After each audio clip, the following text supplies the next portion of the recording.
I'm Becky Lloyd-Pack. And I'm Becky Stanton. And this is the Doing Business Differently podcast. So Becky and I have just recorded 16 minutes of a podcast episode and realised that we were really struggling to actually talk about the topic. And we decided that topic from a really sort of strategic perspective. As you know, previously, if you listen to the last episode that was just me and Becky chatting solo, we talked about what to do when you want to burn your business down. And we'd, planned that on this episode, we could be talking about what to do when you have clarity, when you are starting to understand, what your next steps could be.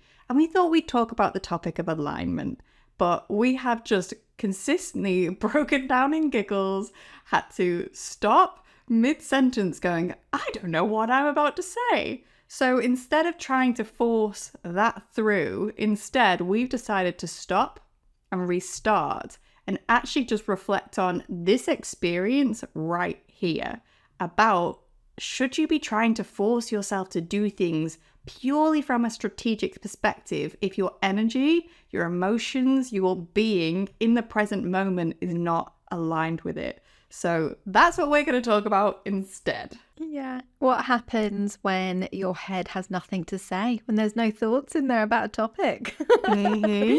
It's a sign. Yeah, absolutely. And I think also, I'm going to bring this topic up and I hope it's not TMI for you, Becky, but we're at different parts in our cycles right now. And I know for me, energetically, I'm feeling pretty good, but I'm on that pretty much bang on ovulation, which sometimes can bring a little bit of brain fog for me. And I know for you in your cycle, you were also in a slightly cobwebby mood. I had a little breather a minute ago and I said, if you could see inside my thoughts right now, there's just some cobwebs and tumbleweed. There's nothing going on. Yeah. And I think it's important that we honor these parts of our being, of our lives, just as much as we honor the sort of feeling on top of the world, feeling like we have a million things to say, because they're part of it. And to try and gloss over it and pretend otherwise would just feel inauthentic. And ultimately, I don't think it would have been a very good episode. No. And especially with my character and, you could, put a human design label on it and all of these things, but I'm not here for small talk. I'm not here for filling gaps with chat. I'm here for meaningful conversation. And I think for me, it's always a sign, if I've got nothing to say on something, I'm not going to force it. I'm happy in silence, but that doesn't work for a podcast. I know, right? Especially, it's funny because we were, the topic being alignment that we were going to talk about and not feeling aligned with that as a topic in itself in this weird meta way. We're still talking about it, but it's just from that perspective, I suppose, of actually not forcing it and just being present. So I want to know, Becky, when you're in moments like this, where your energy isn't necessarily the full Sasha Fierce, showing up, ready to conquer the world, how do you navigate these parts of your life and your business? So it really comes down to marketing for me, because I'm in the winter of my cycle and I'm just not very expressive. I had a phone call with a friend recently and I was like, we can chat, but I'm not going to be the chattiest person you've ever met. And we all know I have my chatty periods, right? I'm not chatty periods. Oh, wrong word. But chatty moments. I can be very chatty, but during my winter, it's very internal, and it doesn't mean that I'm constantly in my head. That used to be the pattern of then all the limiting beliefs were there. I was spiraling. I was, the burning the business down during your bleed pattern would definitely be my experience. But now it's just this kind of being, I can just be present, be creative. I tend to do tasks that are more monotonous, and I put a rom-com on because I can enjoy that while doing this work. It's less client calls, it's less marketing or creating resources that use my expression, use my voice. And And maybe going from here, no podcasts. No podcasts during this time. Yeah, being more But strategic. it's just knowing the strengths, isn't it? It's knowing what works for me. And during this window in my cycle, it's just more presence, I think. It's not strategy, it's not expression. And it's more doing the things that don't require a lot of mental stimulation as well. Yeah. And actually, I think what's kind of beautiful about this moment and this conversation in itself is that sometimes we still have engagements or commitments that require us to do something which doesn't necessarily feel like it matches the energy that we're in. So we're recording this podcast right now, even though maybe there could have been a slightly better time to do it. And I think this is something I discovered. So in January of this year, I did a creative experiment where every day for like Monday to Friday throughout January, I recorded a video off the top of my head, unscripted, and just showed up and posted it on YouTube. And I definitely noticed, being a cyclical being, how the ability to actually generate those and create those massively depended on where I was at in my cycle. But the biggest lesson that I took from that even just allowed me, if you like, to say before when we were trying to do the other podcast, stop, let's not do that, let's not try and force it, is this total honoring of wherever you are at. And also, I think, finding the magic in whatever that is. So just because it isn't necessarily the fully articulate version of you that is able to show up and perform as a version of normal, it doesn't mean there isn't still value there, because I find that the different parts of us that are present in different parts of our cycle have different pearls of wisdom to share. They have different things to bring to the table. They have different, almost like little bottles of medicine, little potions that can help us, because we all, well, if you are a woman who has menstrual cycles, you will go through this, and trying to run your business in tandem with it. Yes, there is a certain amount of planning we can do. Yes, there is preparation, but sometimes that is out of our control and we have to find ways to navigate it anyway.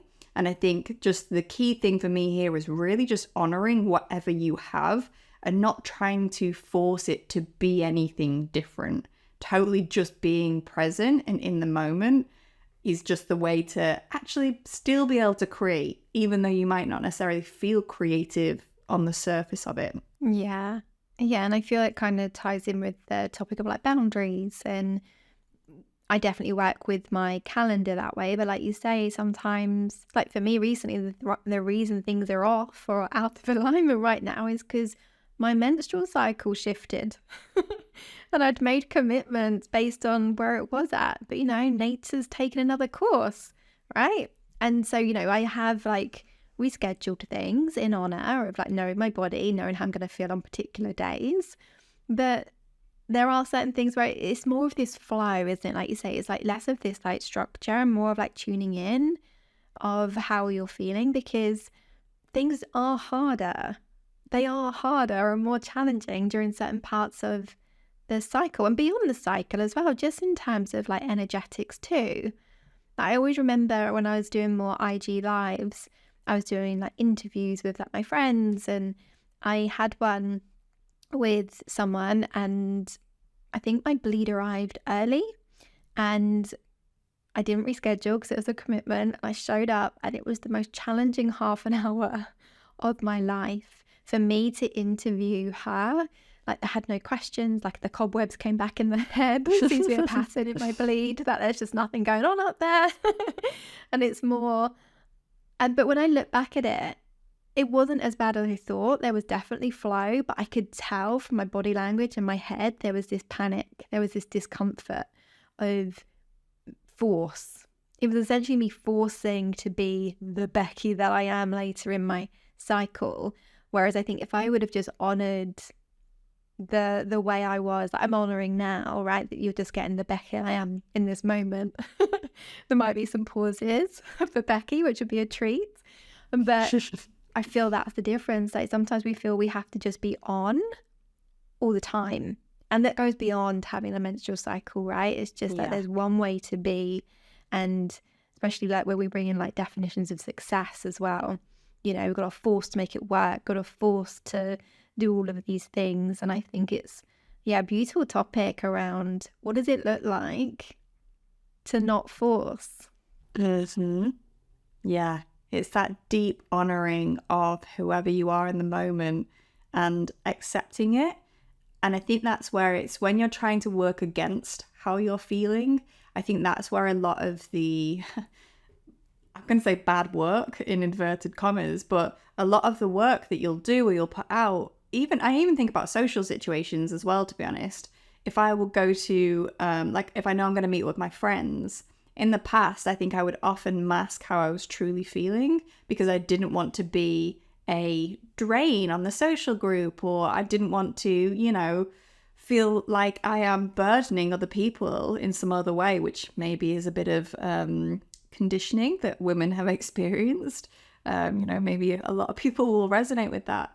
But I think more so what I've been trying to do, and I'm not saying I always get it right, far from it, but I do really try and honor, even amongst social situations, if I'm not really feeling it, I'm going to show up and be like, oh, my energy's a bit off today, guys, just as an FYI.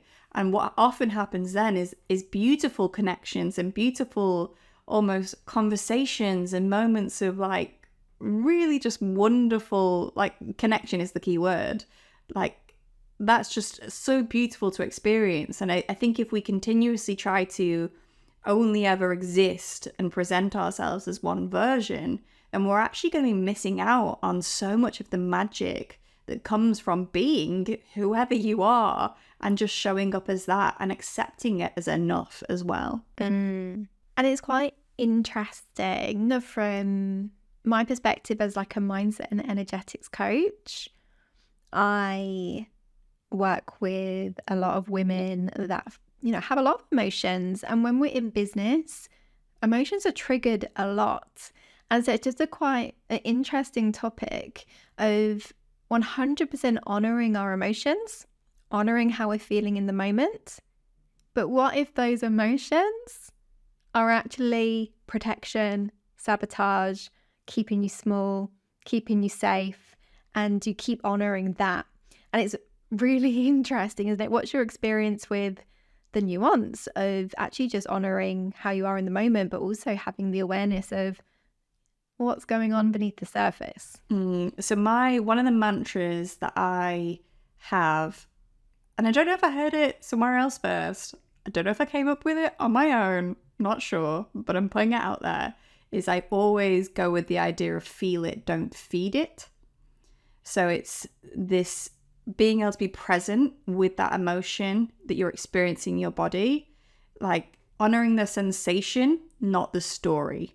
So trying to be with, this is how I'm feeling in my body. This is what the emotion is.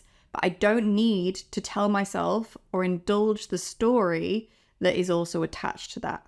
Because I find when I start to get attached to the story about why that emotion is there, what it means about me, what it means about the work I'm going to do, X, Y, Z, when I start to really look at everything beyond just that sensation in my body, that's where I start to become a little bit stuck.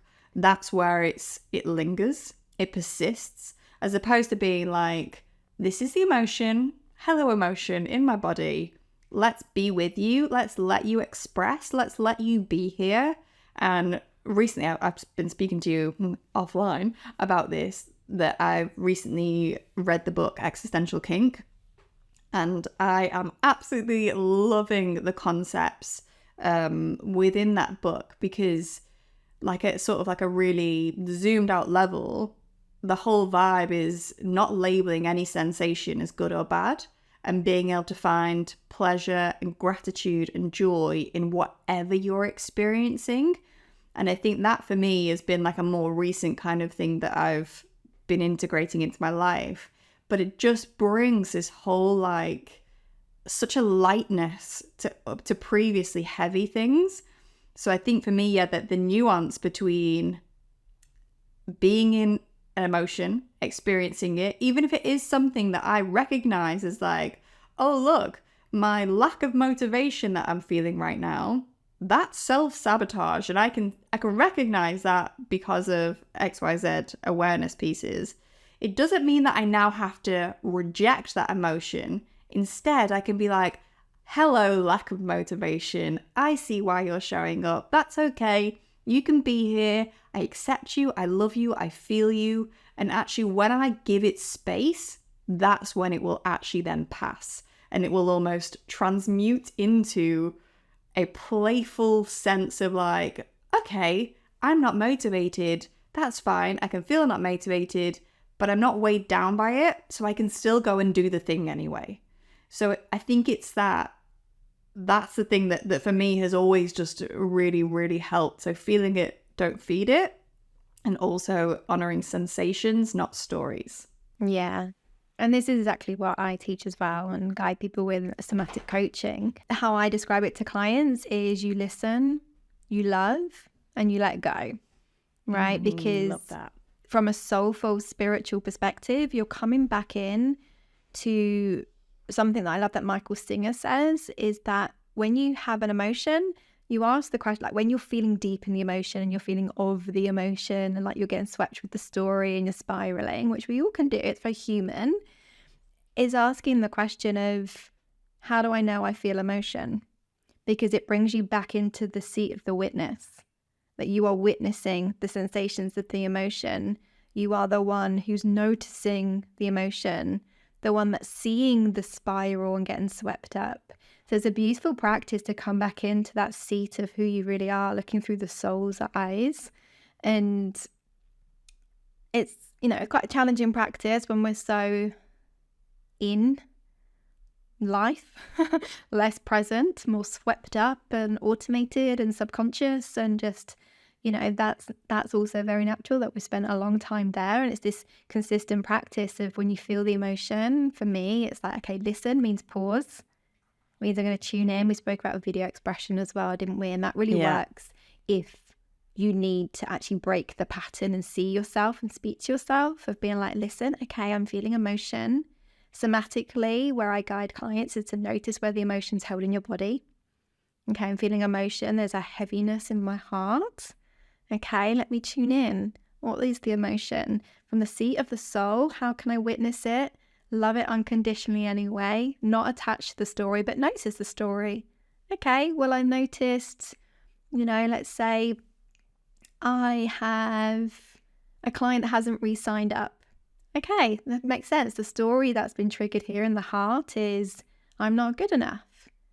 But I'm going to sit and I'm going to send love to that part of me, right? Send love to that emotion and ask what it needs. Does it need some movement?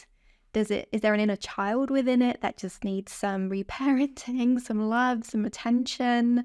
Is there old energy that needs to be alchemized, to be transmuted, to be shaken off? And then you come back into letting it go and allowing the emotion to process. But what I notice, and I think it'll be interesting to hear from people listening to the podcast as well, it's so easy to get swept up in the emotion. Like, this is a practice, right, that we are committed to doing. But it's so easy when you are playing bigger, as I call it, like really going for those ambitious goals, to get triggered a lot and to know the story, right? You get swept right into it. And it's just this conscious practice, isn't it? Like you say, of just being present with the emotion, still allowing it to process. Because if we just slap over a plaster and like, not a problem, F off, haven't got time for this, people, and there's so much advice as well in the self-help where we're meant to put a middle finger up to emotions and fear, which just doesn't support you. This is going to come back fiercer. So it's so important to be with it, to process it in your own way. And somatics it's in the body, right? It's in the energy. It's so important, not just the mind. Yeah, I think there's two things that you said there that I really want to pick up on. One is acknowledging that I feel like this needs to be talked about more, because I feel like my early experience in like the world of mindset, the world of, manifestation, all those things was very much just be high vibe. stay high vibe. If you're in bad emotions, learn how to shift them and get out of it. Like, it was a total, and in my opinion, it's a bit of a shaming approach. And it is shaming the parts of you that had those experiences.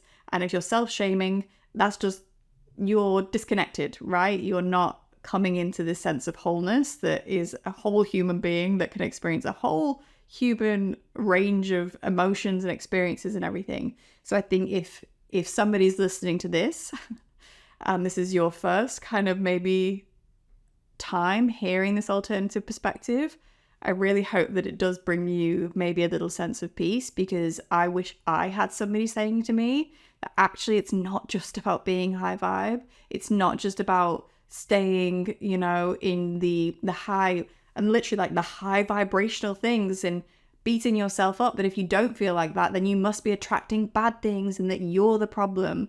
Like, I think it's such a harmful narrative, and one that is quite close to my heart in terms of breaking, and in part is what the whole pod community is about, right? Trying to rewrite some of these things that I think are very, very harmful.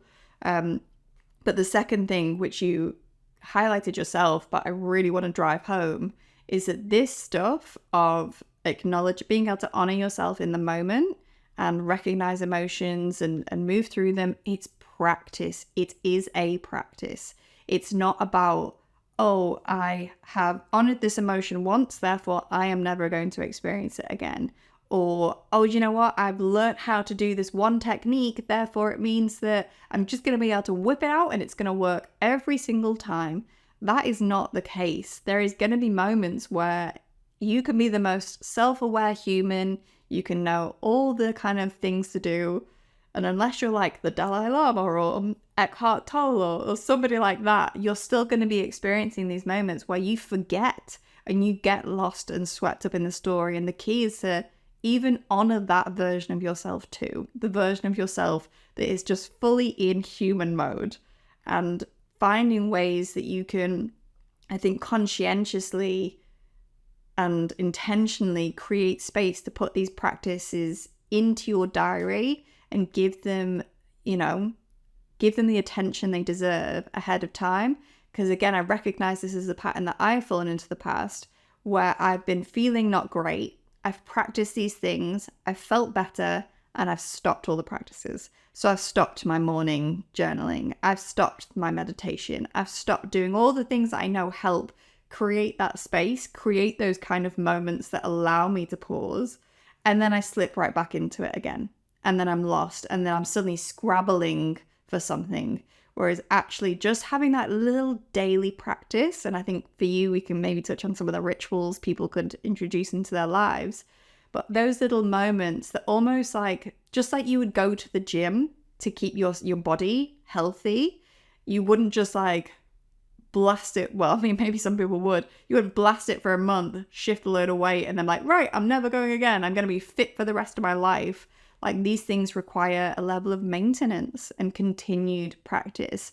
So I think that's just another just really important point that I'd love for maybe people to sit with and even just reflect in their own life. Where are they making space to do these practices that allow them to then, in the moment, be able to better deal with these emotions? So in terms of like what these practices could look like, maybe some rituals from your perspective, Becky, have you got any suggestions for things that for people that maybe don't have anything that they do right now, anything that you would recommend that they could play with? Yeah, and I feel they fall into two categories. There's the proactive rituals, and then there's the reactionary ones when we are in the emotions.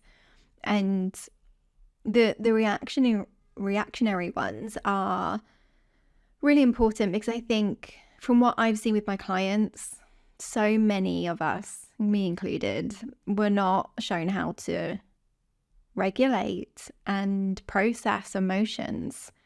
So I used to feel real deeply. I remember, like, if I was having confrontation with someone or arguing or even just conflict, I would just cry.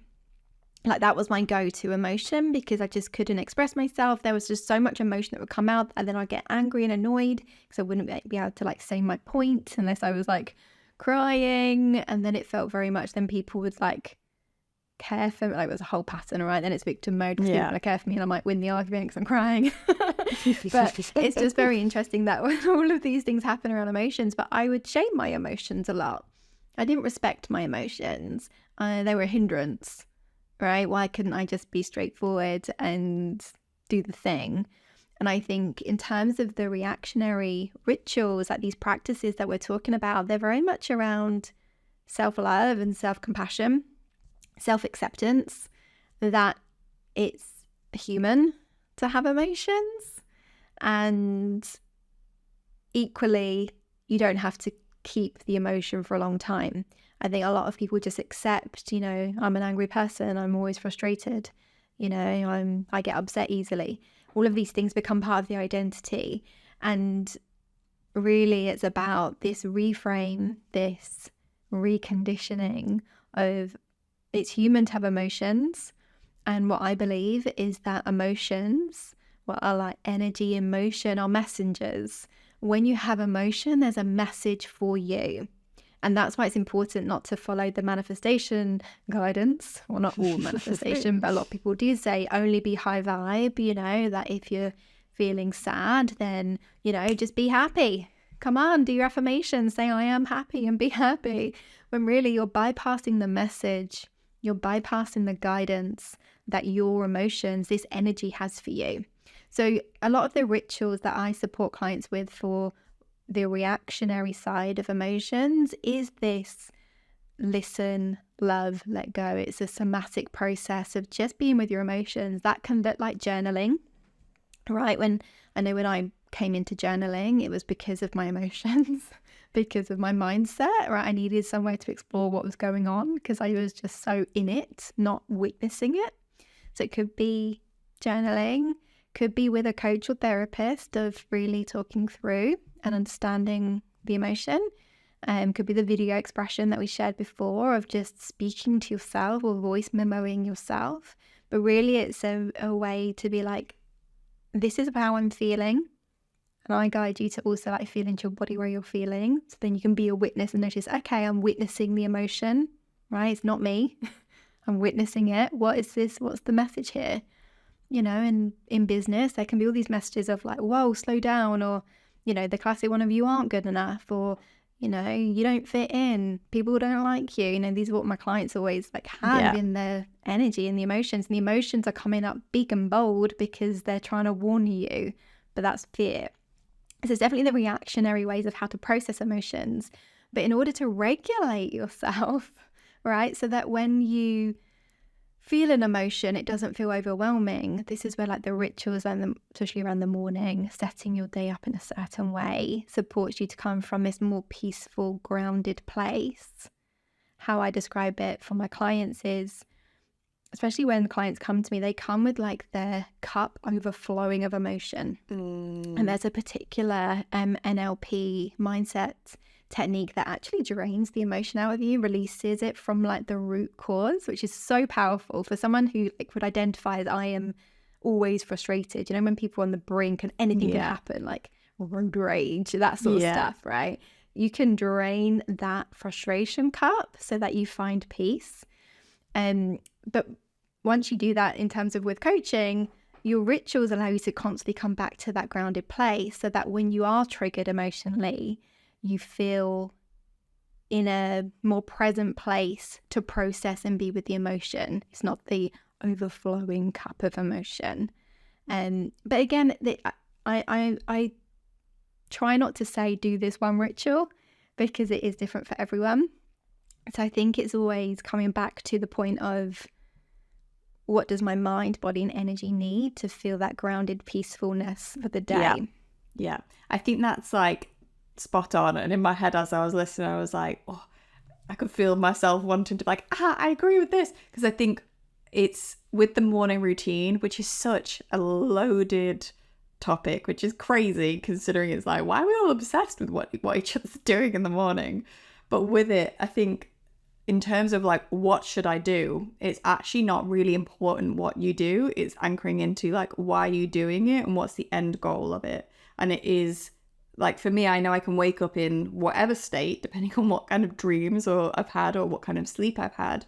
But I know that the reason I'm doing my morning ritual, whatever that is to essentially come to this place of some sort of peace, some sort of like centered groundedness. And it is an emotion in the body again. So it's almost like what you're doing, like whether you're doing, write 3 pages in your journal, whether you're doing video, whether you're doing a yoga session, it really actually doesn't matter in terms of ticking any certain boxes. It's about what works for you personally to get you to that place. And sometimes it might be, actually, I need to sit and write. Whereas other times you might have so much active, frustrated energy that trying to sit down and write is actually just feeding it and making it worse and getting you further away from feeling grounded. So that's where even like going for a walk might be what you need to bring you to that state of being. So I think there's just an invitation to play with it and to find out what works for you in whatever circumstance, to help you really just, find that place of groundedness where you can honor however you're feeling in the moment. So if on that day you are like, I am tired and my head is full of cobwebs, nothing else today, giving yourself permission to accept and love it and to be with it and to work with it. And also to have that, be able to discern whether is this protection? Am I feeling like physical tiredness is one that shows up for me a lot, where I can have slept amazing, I can be hydrated and have food, like be well fed and everything. And then like I just feel this sense of absolute physical tiredness come over me. And I know sometimes that's actually a self-protection method. It's self-sabotage. It's like I'm too tired to do anything and it feels really heavy. Whereas actually when I kind of can go into it and shift it, I'm like, oh, that wasn't actually a real thing. But it's having that kind of opportunity to find the perspective. Yeah, definitely. And I shared with you recently offline again in one of my morning rituals, because my questions are to myself, how am I feeling? Where am I feeling it? What's the message? And this random memory came to me that was just showing me how I had been protecting myself in my business. And it was the most eye-opening thing, because this emotion was there, this energy in my body was warning me of this thing. And if I hadn't have paid attention, it would have just subconsciously played out, because in my head, how it'd been stored is that's not good for us. And this is where it gets to be proactive by tuning in. And also you're learning to listen to your body, so that when you are deep in an emotion, which we all have, I had it last week, where I was just like, oh, heavy emotion, like what's going on? Like how did I not catch this? Right. But it's okay. Like it just is. And then it allows you to have the practice of how to support yourself in that moment when you're ready for it. Like it doesn't matter if it's been in your energy for a day or a week, right? It's now you're ready to pay attention. But I feel there's so many juicy messages within that if we pay attention, it's so powerful, so that you can, and it's not about forcing success again, that's not what we're talking about. It's about keep growing, right? So really having that discernment between where is there emotion that just needs to be tended to, and where am I protecting myself? Because emotions are part of self-sabotage. And one thing that's just come back for me, actually, I remember when I first started learning about my cycle, because that's what we started talking about, wasn't it? I read somewhere that you have a week of the winter. So I scheduled a whole week in my calendar to do nothing. Like nothing work-wise, just nothing. But then I noticed that I was using it as an excuse to do nothing, because it was quite early on in my business. And I had all this energy, and it was then like I had all this like frantic energy because I was trying to like rest and do nothing, because that's what a book had told me to do. But that wasn't where my energy was at, because of course all our cycles are different as well. And I noticed that there was a part of me that was just using it as an excuse to, not try so hard, not really go for it, because if you don't try, then you won't fail, and then no one will know that, whatever, full story. So it's just seeing the patterns. I can imagine people listening to that going, yeah, I recognize that narrative. Yeah, I see it in every client as well. It's so normal. And I think there's one other tip I'll just add in terms of if you are somebody that likes to express and finds that you get clarity through expression and talking to another human. Something I do with my husband is if I know I need to talk to somebody and he's the person that's there, and it's because, it's not an appropriate time to book a coaching session or whatever, I will say to him, I need to just talk right now. I am not looking for answers. Please do not come in with suggestions. I just need to express this and have it heard by another human. Is that okay? Are you in a space to receive that? And if he is, I can literally then just unload and feel lighter for it without someone trying to fix me, because that's often not what I'm looking for. I just want to feel like this part of me is being heard by someone. So again, I recommend that if you are somebody who has a part, even if you would live with friends, to be honest, if you live with somebody that you have that trusting relationship with, there can be, and again, at least a beautiful moments between me and like your husband of like genuine connectivity, but actually having that boundary in place so that it's clear why you're sharing, so that it's clear what you're actually hoping to get from this interaction, and checking with them that they are in a space to receive it, as opposed to being like, I just need to offload, and their cup is also overflowing. And then that just becomes a not great situation for anybody. So I just wanted to throw that out there as well as something else that people could try. I certainly do it a lot, and it does help me. Yeah. And I definitely have, I have those conversations with my husband as well. And sometimes the pain in his face where he just wants to suggest he's got the solution.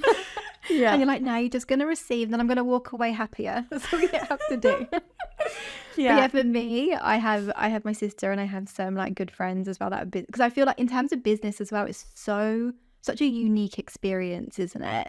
I feel most comfortably heard with people that understand it, right? Because it's not saying that other loved ones don't understand, but there's almost, they're not in the same arena. They can hold the space and love you as you are, which is so beautiful, but sometimes you want to be heard. And that's what the pod does as well, right? That's why it's there, because sometimes you just want to show up and say, this is how I'm feeling, this is what I'm experiencing. And other business owners just being like, I see you. Yeah. I get you. We're not even going to try and fix it. We're just going to hold space for you.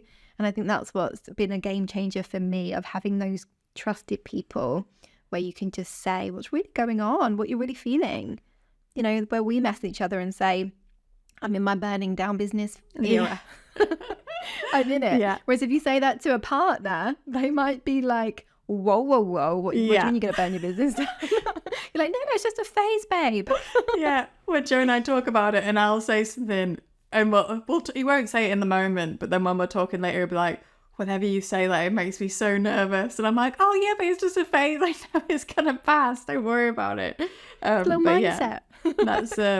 That's exactly, to be honest, that's why the pod exists, really. We're interested in the humans that run the businesses, less like, we are of course interested in supporting you with growing your business, but really our main focus is you as a business owner. How do we support you navigate that journey and do it in a way that allows you to define what that looks like without us ever giving you answers that you're not seeking, or suggestions that you're not seeking. It's really about actually witnessing you. And if you want questions, if you want reflection, we can give that too, right? That's also something that happens, but it's very much on a permission-led basis and a consent-led basis. And I just think it's so important, because I believe that we all have the answers within us. They're not out there.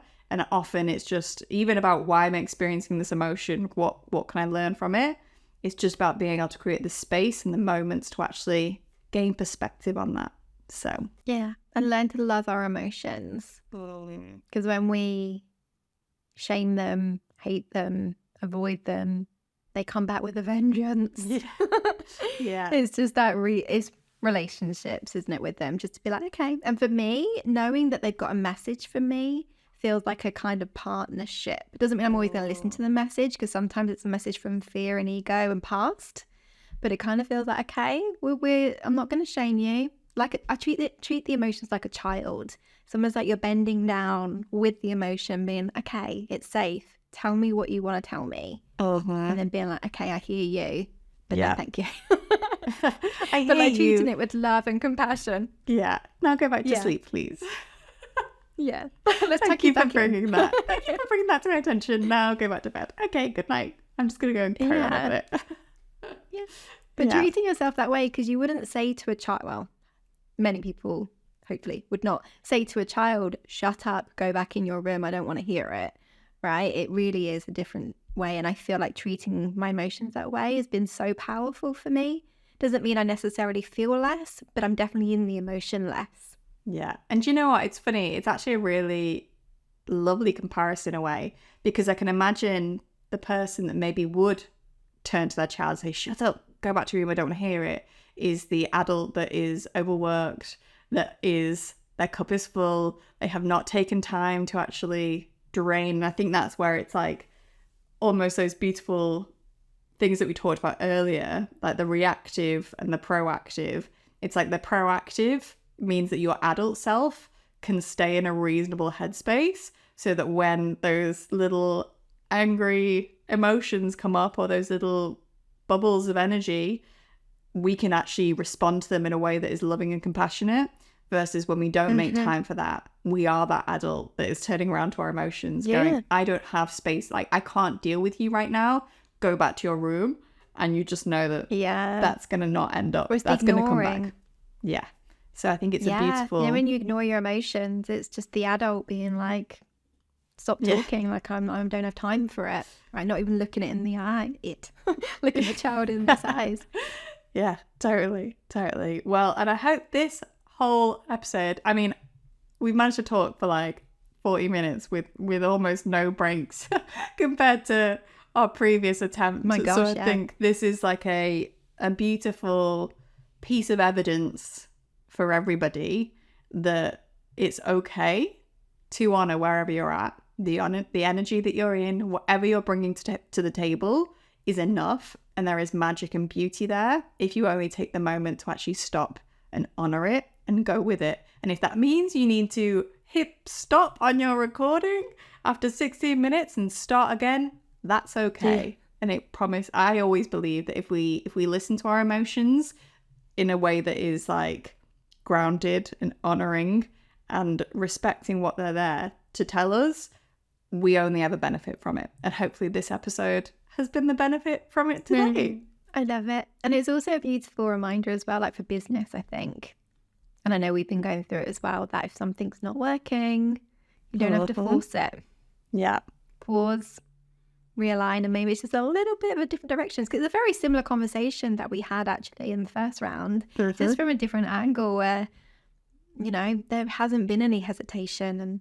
And maybe, maybe there's also a perspective and a mindset shift within us as well around how we're talking about it. So yeah, it's always good to pause, regroup, realign. Yeah, amazing. And we will see you, hear you, be in your... I mean, we won't see or hear you. You'll see and hear us on the next episode of the podcast. If you enjoyed this episode, make sure you hit that subscribe button wherever you're listening. And if you're listening to this over on our Substack, we'd love for you to join the conversation and let us know your thoughts too. Likewise, if you actively want to explore what doing business differently looks like for you, then do be sure to check out the pod, which is our private community where we share a bunch of resources every month for you to play with as you define your way of doing things. Inside the pod, there's also a ton of live sessions held every month too. To check it out, just head to the show notes below where everything is linked for you to explore further. Thanks so much for listening. Speak soon. Lots of love.